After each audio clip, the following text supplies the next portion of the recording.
Today we're going to talk about rational exponents and how to go from radical form to exponential or vice versa.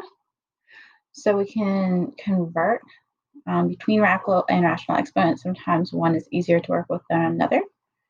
So taking the square root is the same thing as raising a number to the 1/2 power. If there's an index, then the power will be 1 divided by wherever the index is. So the index becomes the denominator and the exponent becomes the numerator, or vice versa.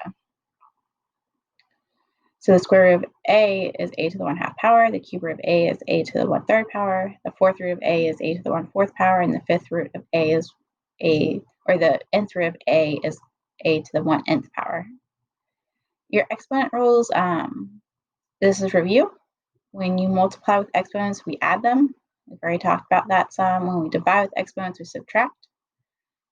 When a power is raised to another power, that's when you multiply. And if there's a negative exponent, it makes it become the reciprocal. So it changes where it is. So if it was the numerator, it becomes the denominator. If it was in the denominator, it will go in the numerator. We're going to write each expression in exponential form. So I see the fourth root of a cubed. We're going to keep the a. The 4 is now in the denominator. The 3 is in my numerator. So it's a to the 3/4 power. The square root of b cubed, if I want that in exponential form, we're going to have b. 3 is the numerator, and then remember that's pretend 2, so that's my denominator, b to the 3/2 power. So this 2 is on the outside, so we're just going to keep that the same. And then my b, though, my denominator is 3 for the power, and the numerator is 2, so it's going to be b to the 2/3 power. For the fourth root of x, there's pretend 1 with the x, so we have x to the 1/4 power.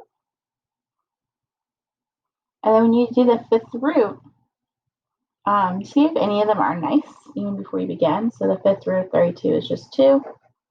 The fifth root of x to the 10th is x squared. And then we'll have y to the 3/5 power.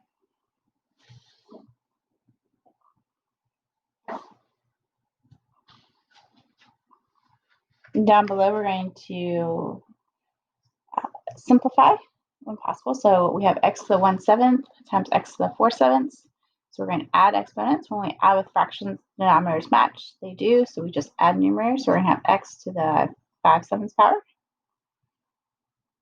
x to the 1/3 times x to the 5/6. So our denominator must match. To change a 3 to a 6, we're going to multiply top and bottom by 2. So I'm really going to have x to the 2/6 power times x to the 5/6 power. Denominators match. So we're going to have x to the 7/6 power. And we have 5 to the 1/2 times 5 to the 1/2. So that would give us 5 to the 2/2 power, which is just 5 to the power of 1, which is 5. When I have a power raised to a power, this is where we multiply. So we'll have x to the 2 times 1 is 2. 4 times 3 is 12 power. We want to simplify if possible, so that's going to be x to the 1/6 power.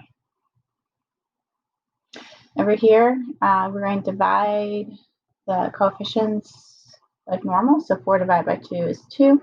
And then subtract with exponents. So x to the 6/8 power. Again, we want to simplify the fractions if possible. So we really have x 2 times x to the 3/4 power.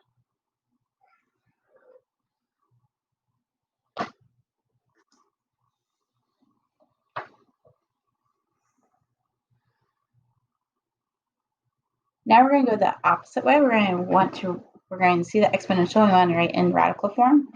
So x to the 1/2 power, remember the denominator is my index, numerator is the exponent, so we're going to have an index of 2 with x to the 1st power. We will usually see it written just as the square root of x.